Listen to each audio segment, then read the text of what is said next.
compañeros y compañeras de los diferentes comités, de las diferentes alcaldías que se encuentran presentes. Bienvenidos a la Gustavo Amadero.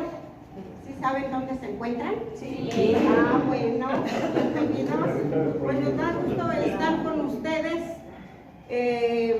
pues seguir en lucha con el movimiento nacional de usuarios de la energía eléctrica. Aquí, como siempre, en este gran foro se va a dar información importante. Bueno, pues bienvenidos todos. Gracias.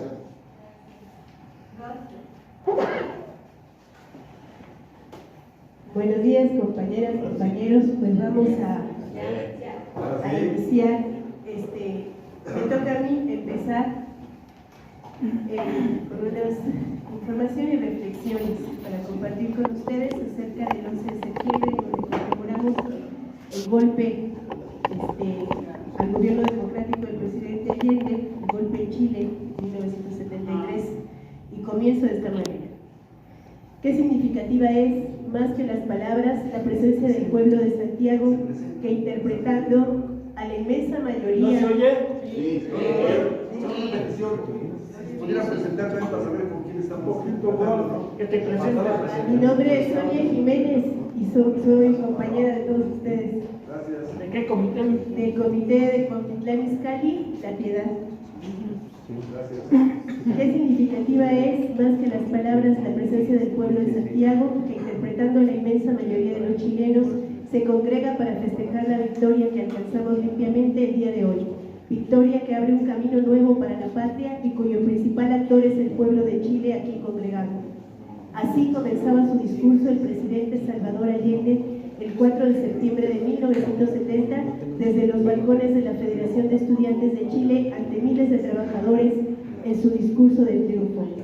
De formación masónica y una profunda sensibilidad hacia la realidad de la clase trabajadora y campesina de Chile, marxista, socialista, su programa básico de gobierno contemplaba la construcción de un Estado popular y una economía planificada, en gran parte estatizada. Fue el primer presidente en llevar un gobierno socialista por la vía pacífica democrática. El pueblo chileno, imbuido en el sentimiento de la Revolución Cubana de 1959, acompañó con gran entusiasmo las reformas propuestas por el nuevo gobierno. Así comienza un año después la nacionalización del cobre. Aunque la ley de la nacionalización del cobre fue aprobada sin oposición en el Congreso, tras la estatización del recurso, el boicot a nivel internacional para el manejo de la industria fue uno de los procesos en los que Estados Unidos tuvo una gran participación. La aprobación unánime del Congreso no ocurrió así con el intento de estatizar las grandes empresas. Al no contar con mayoría parlamentaria, el gobierno decidió echar mano de un olvidado, aunque vigente, decreto dictado durante la República Socialista de 1932. Este le permitió al gobierno de la Unidad Popular expropiar cualquier industria que fuese considerada estratégica para la economía.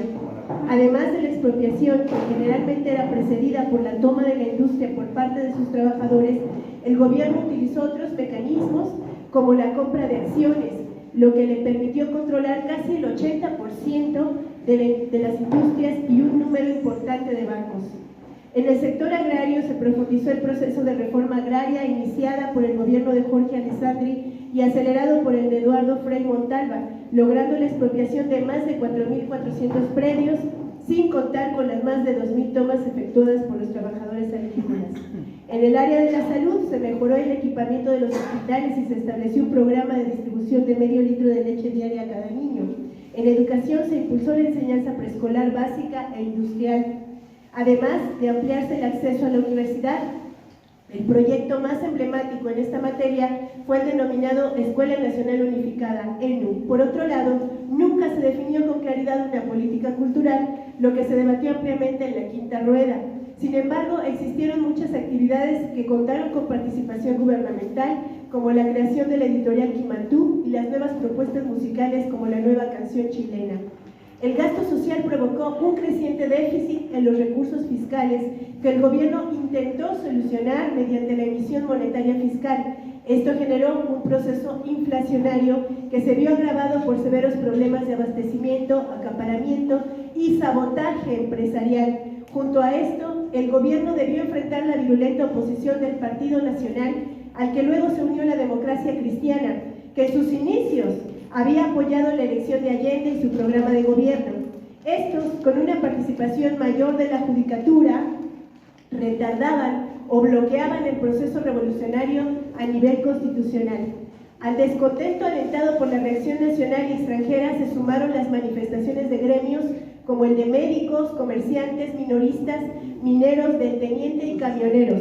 Estos últimos financiados por la CIA con $2 millones para generar bloqueos y desabasto.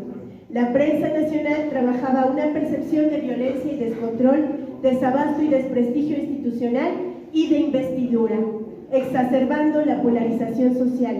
En el frente interno, el gobierno se vio entrampado por la división entre los sectores que querían acelerar y profundizar el proceso revolucionario, Movimiento de Izquierda Revolucionario, que era el MIR, y el Movimiento de Acción Popular Unitario, el MAPU, y un sector del Partido Socialista, PS, y los que pretendían consolidar el proceso, Partido Comunista, PC, Partido Radical, PR, Movimiento de Acción Popular Unitario Obrero Campesino, MAPU-OC, y un sector del Partido Socialista encabezado por el propio Allende. El inesperado resultado electoral obtenido por la Unidad Popular en las parlamentarias de marzo del 73 permitió observar la alta politización del pueblo chileno, que no obstante las dificultades que enfrentaba, apoyó el plan de gobierno, definiendo como única alternativa para el imperio y la reacción nacional consolidar la opción golpista. Pues contrario a lo que esperaban los planes imperialistas y reaccionarios chilenos, se obtuvo la mayoría para la Unión Popular. Aunque esta opción se vio frustrada el 29 de junio del 73, el golpe, en el fallido intento de golpe de Estado conocido como el tanquetazo, en el Congreso la oposición declara al gobierno del presidente Allende anticonstitucional, aprovechando la división interna de los partidos de la Unión Popular, aíslan al presidente, apoyado a nivel parlamentario únicamente por el Partido Comunista. Comprende que solo el contundente apoyo popular daría viabilidad a su gobierno. Son horas dramáticas para el presidente Allende.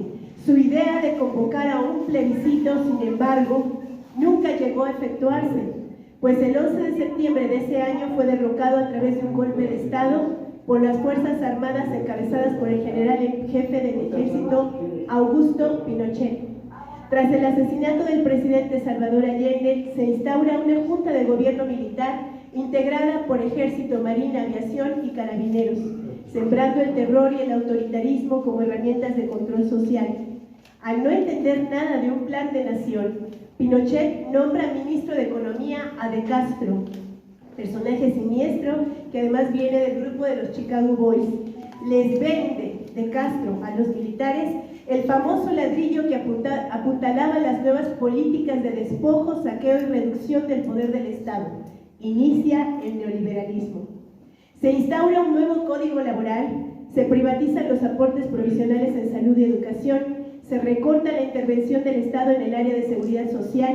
Como consecuencia, la tasa de desempleo alcanza el 20%, se reduce el salario de los trabajadores, se privatizan áreas sociales aumentando la brecha de desigualdad, quiebran las pequeñas y medianas empresas. Por supuesto, se vuelve a privatizar el cobre. Sin embargo, frente a la doctrina del shock que se implementa mediante las detenciones arbitrarias, las desapariciones forzadas, la tortura, la declaración del estado de sitio y la constante vigilancia de la DINA y después de la CNI, que eran estas policías secretas, el pueblo chileno es paralizado ante el avance de las nuevas políticas neoliberales. En 1975 es instaurado en Santiago de Chile el Plan Cóndor, que se extiende hacia Argentina, Paraguay, Brasil y Uruguay. El objetivo es perseguir y asesinar a los supuestos enemigos de la región, congruente con la idea desde Washington de que los ejércitos locales solo servían para controlar a sus poblaciones. Se estima que las víctimas de la dictadura son un poco más de 40.000 personas entre asesinadas y desaparecidas. Los datos recabados a través del informe RETIF hablan, entre otros horrores cometidos contra el pueblo chileno, de las violaciones sexuales a las que las presas políticas fueron sometidas, sumadas a otras formas de tortura. Sentencia Eduardo Galeano, escritor uruguayo. Las guerras mienten. Las guerras dicen que ocurren por nobles razones: la seguridad internacional, la dignidad nacional, la democracia, la libertad, el orden, el mandato de la civilización o la voluntad de Dios. Ninguna tiene la honestidad de confesar: yo mando para robar. El golpe en la República de Chile en septiembre del 73 es la introducción de un plan que venía preparándose tanto en lo económico como en lo político, y que ante la resistencia popular toma el rumbo de la dictadura.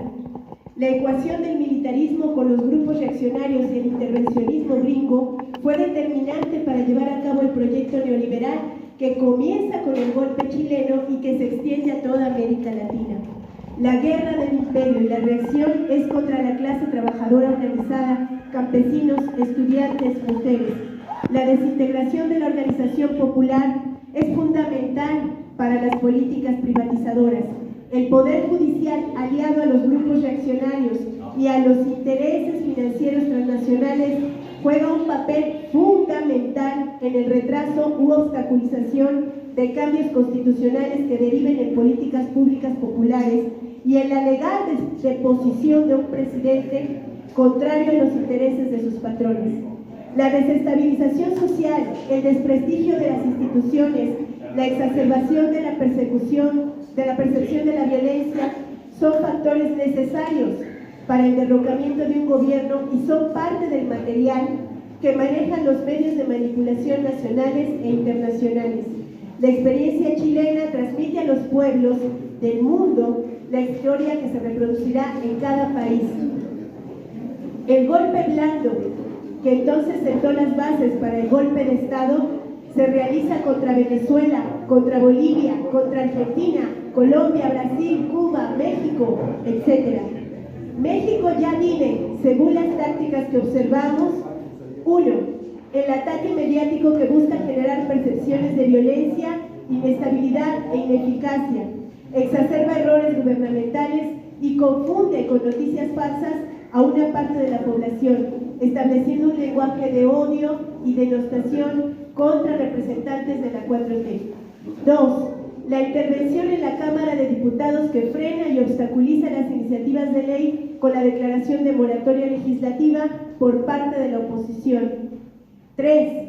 El Poder Judicial que se ha convertido en el aliado de la oposición para revertir los avances en leyes secundarias, y eso lo estamos viviendo con la ley de industria eléctrica, o en ejercicios penales contra delincuentes de cuello blanco o delincuencia organizada, con el intento recientemente ensayado de deponer al presidente de la República.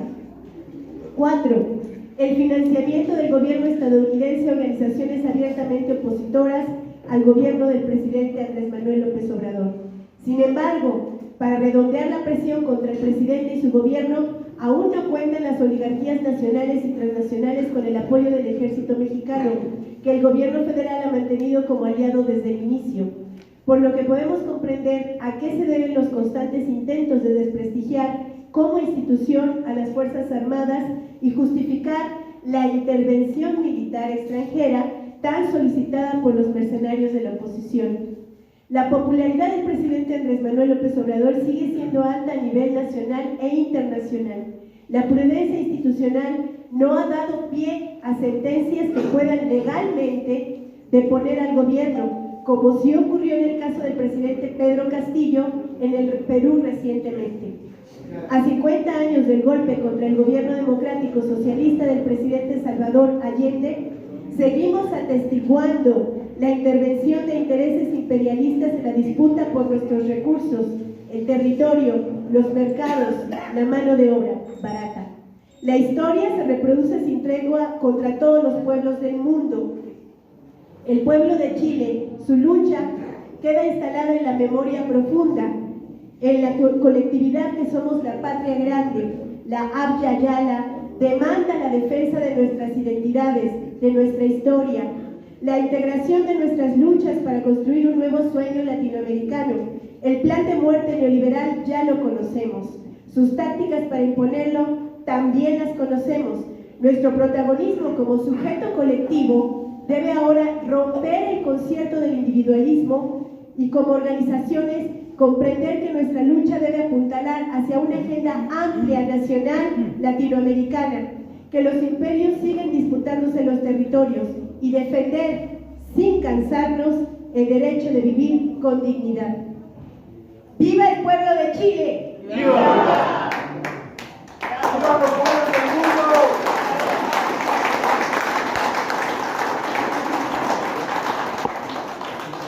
Bueno, miren, para completar la participación de Sonia, habría que mencionar también que después de la dictadura de Pinochet, que duró 16 años hasta 1990, el pueblo estuvo sojuzgado, como ella decía, se cancelaron todas las libertades democráticas, se cancelaron los sindicatos, los partidos, la lucha popular, etc. Sin embargo, clandestinamente el pueblo chileno se fue organizando y en 1986 empezaron a hacer movilizaciones, protestas, etc. Entonces esto fue poco a poco, obviamente eran reprimidos, asesinados, etc., pero ellos seguían en la lucha. Llegó un momento en que esto fue en 1990, se planteó que se acabara pues la dictadura de este cuate y se pasara a un proceso, se dijo, de elecciones democráticas. Sin embargo, también como mencionó Sonia, todos los gobiernos que sucedieron al de la dictadura de Pinochet, de los socialdemócratas, de los demócratas cristianos, de todos ellos, fueron gobiernos que siguieron manteniendo la política neoliberal, o sea, sojuzgando al pueblo. Tenían la constitución de 1980 en que impuso Pinochet, estableció un mecanismo de veto en el Parlamento para toda, si hubiera una iniciativa que quisiera trastocar el control y la dominación de la clase dominante, pues ahí lo impedía. Entonces todo esto estaba ahí. Esa hasta que en 2019 hubo una gran insurrección popular donde el pueblo se levantó, casi la mayoría del pueblo chileno. Hay un elemento que hay que mencionar también, los pueblos originarios, los mapuches. Los mapuches es el pueblo originario de Chile y de América Latina y de varios lugares que tienen ancestralmente una lucha de años y han sido despojados de su territorio y de todos sus derechos. Ellos también participaron en esta lucha. Esa insurrección se enfrentaban a los policías militares, ya el pueblo ya estaba armado. Entonces hicieron de todo tipo de cosas y fue cuando a la oligarquía chilena y al propio imperialismo sintieron pasos en la azotea, ¿sí? Porque era una insurrección que no la podían contener en 1919. Duró desde octubre de 2019 hasta marzo de 2020. ¿Se acuerdan que empezó en marzo de 2020? El COVID. El COVID. Por eso no es casual que se dice por ahí que todo esto fue prestado a los Estados Unidos, el COVID y todos los bichos y virus que han circulado, el ébola, etcétera, por todo el mundo, que salen de los laboratorios de estos desgraciados, porque usan armas biológicas y armas de todo tipo para aplacar las luchas en todo el mundo. Entonces, qué casualidad. Entonces, lo que hizo la oligarquía chilena fue plantear un mecanismo de paz y un proceso para abrir, para cambiar la constitución de Pinochet y abrir un proceso para transformar esta constitución.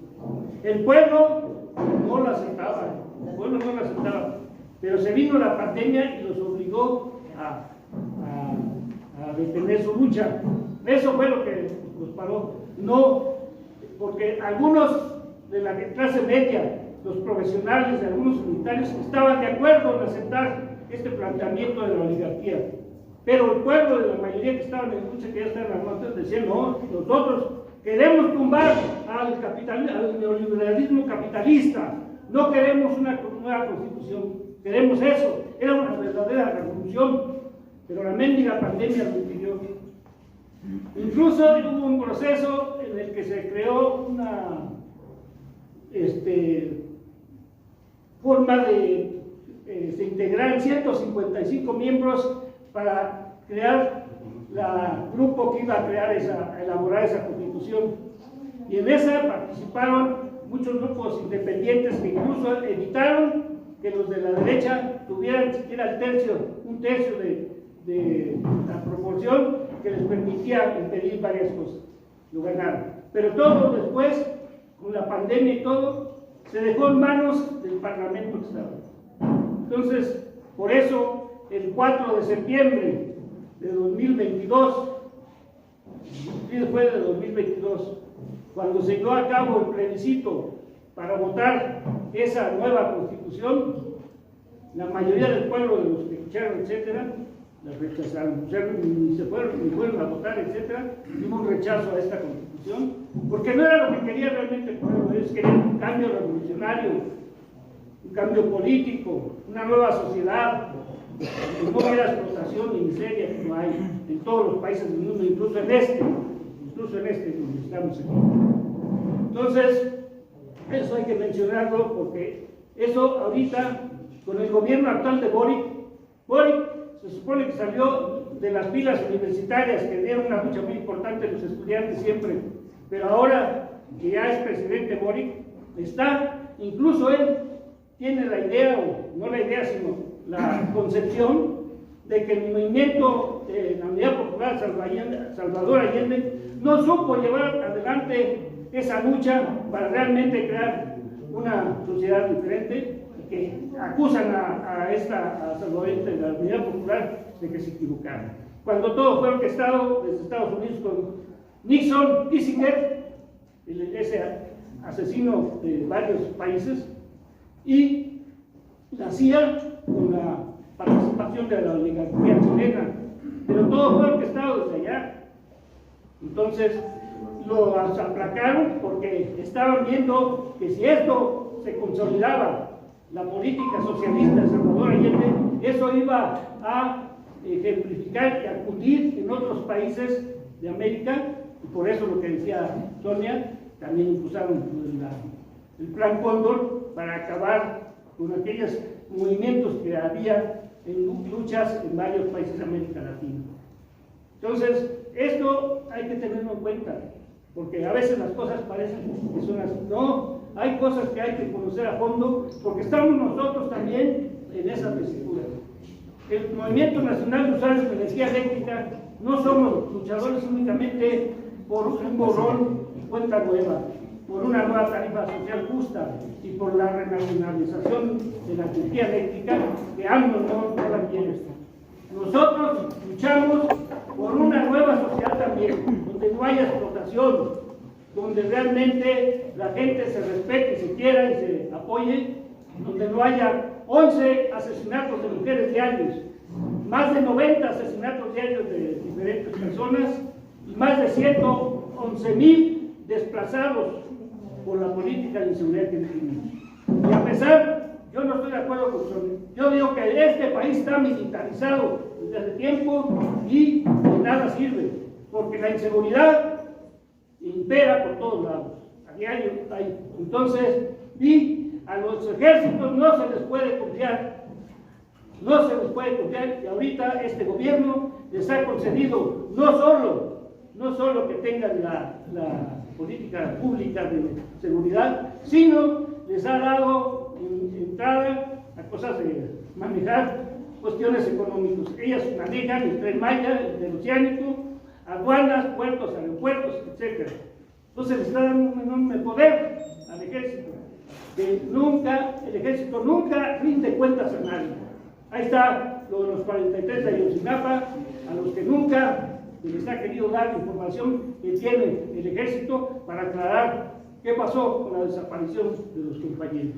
Igual en la Guerra Sucia, que desde 1970 hasta 1990 mataron a una gran cantidad de personas en Guerrero y en varias partes del país que tenían una lucha también revolucionaria, como Lucio Cabaños, claro, y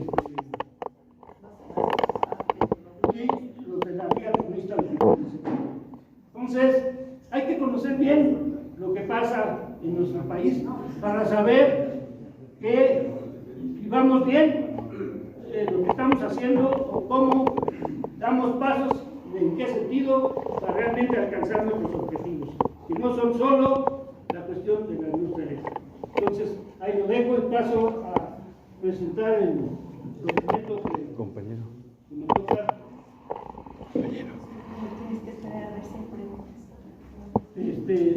Bueno, como dice Sonia, ¿hay alguna pregunta o intervención de los compañeros al respecto? Rodolfo. Bueno, yo nada más un comentario rápido sobre lo que acaban de poner ahorita. Me parece que es lo que nos están diciendo es un ejemplo de que los pueblos no pueden bajar la guardia porque en cuanto se confían tantito, pues regresan con más fuerza las agresiones al pueblo de la gente neoliberal. Entonces, por ahí está la frase circulando que es muy vigente y que debemos tener presente siempre. Solo el pueblo puede salvar al pueblo, entonces nosotros no podemos cansarnos. La lucha tiene que ser siempre, porque además, decía el señor Ineras, que era del gobierno de Evo Morales, es que este papel es el que nos tocó a nosotros como pueblo, caernos, levantarnos y volvernos a caernos, tenemos que volver a levantar y siempre tenemos que seguir luchando. Gracias. ¿Alguien más, compañeros? Entonces,